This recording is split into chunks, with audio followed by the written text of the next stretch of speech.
Bonjour à tous!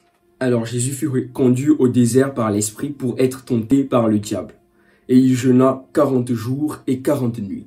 Pour cette nouvelle vidéo, on voudrait vous parler du carême.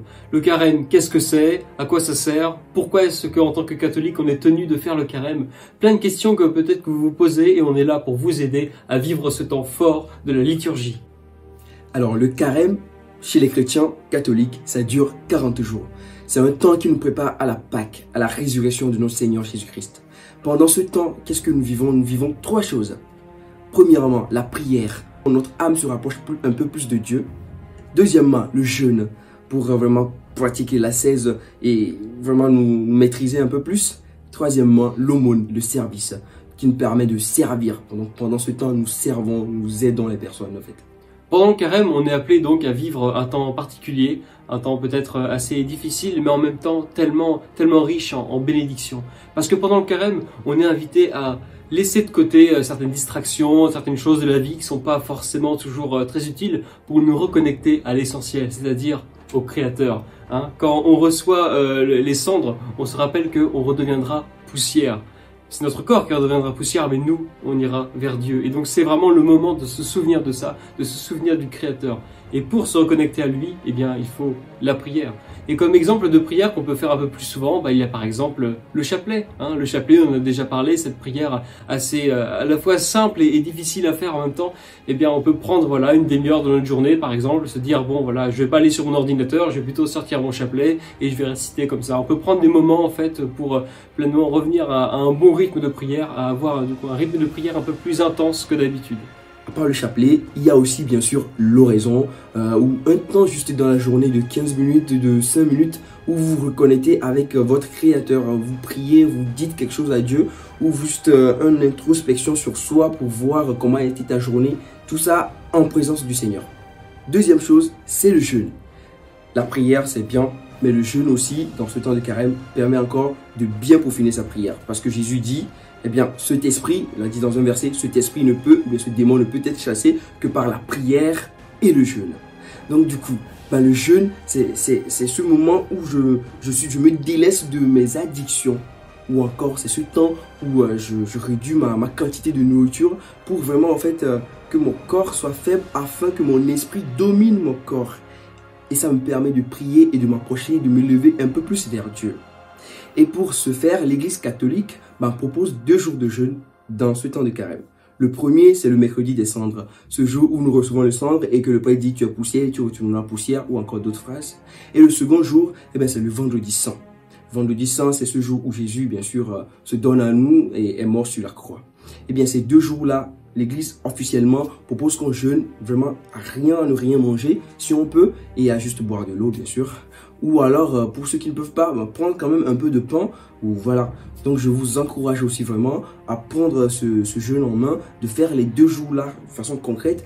Et entre le mercredi des cendres et le vendredi saint, et bien aussi quand même toujours mener un rythme de vie de jeûne. Par exemple, les mercredis, tu peux te dire, le déjeuner, je le prends pas. Ou encore le vendredi, chaque vendredi, je le prends pas jusqu'à Pâques. C'est quelque chose qui permet vraiment de se rapprocher de Dieu. Ou encore les addictions. Moi, pendant ce temps de jeûne, je ne vais pas trop rester sur les écrans ou encore je vais pas boire trop d'alcool, bien je vais vraiment réduire ma consommation d'alcool afin de pouvoir en fait prendre le dessus sur mon corps, pour que mon esprit prenne le dessus sur mon corps. Donc du coup, quand vous allez prendre vos résolutions, par exemple ne pas boire ou bien ne pas manger de trop, s'il arrive que vous tombiez, je vous en prie, l'essentiel c'est de vous relever aussitôt que vous êtes tombé.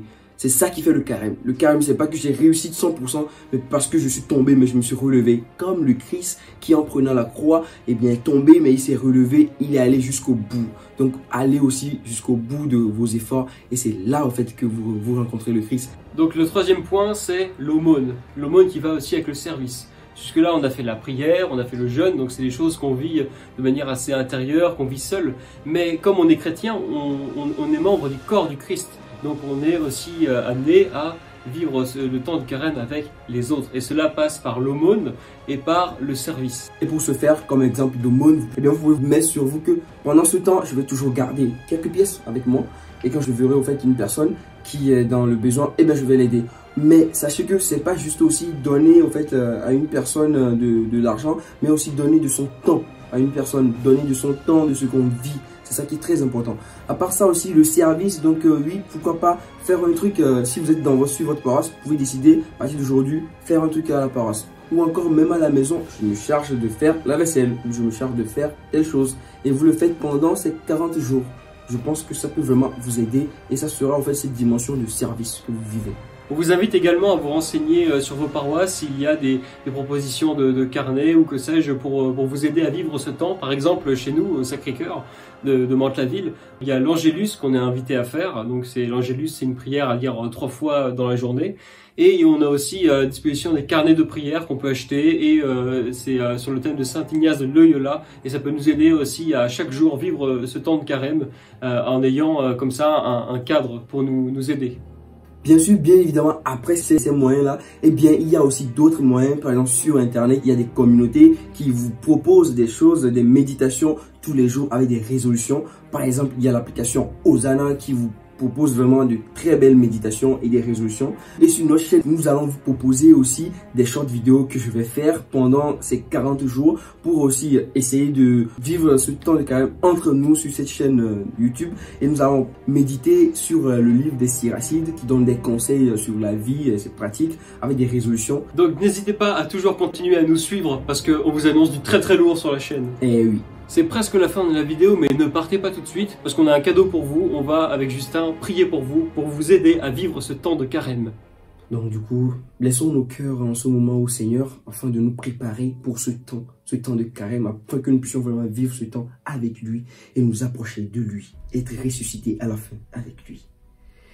Oui Seigneur Jésus, viens toucher le cœur de mon frère, de ma sœur qui nous suit en ce moment, mais aussi de nous. Prépare-nous, aide-nous vraiment. Marche avec nous pendant ce temps de carême afin que nous puissions nous rapprocher de toi, afin que nous puissions nous avancer et ressusciter avec toi.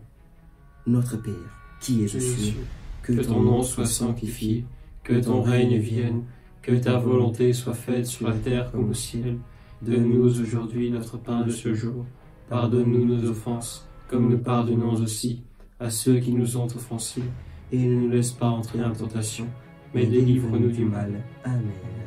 Et voilà, nous arrivons à la fin de cette vidéo. Comme d'habitude, n'hésitez pas, si ce n'est pas déjà fait, à vous abonner, à liker la vidéo, à partager vos contacts sur les réseaux et à commenter, s'il vous plaît. Commentez la vidéo, dites-nous ce que vous avez pensé, dites-nous des critiques si vous en avez. Bref, s'il vous plaît, on a besoin de votre soutien pour continuer l'aventure. Et oui, nous avons été très courts dans cette vidéo parce qu'il y a tellement de choses à dire. Donc n'hésitez pas à mettre vraiment tout dans les commentaires et nous prendrons le plaisir de vous répondre.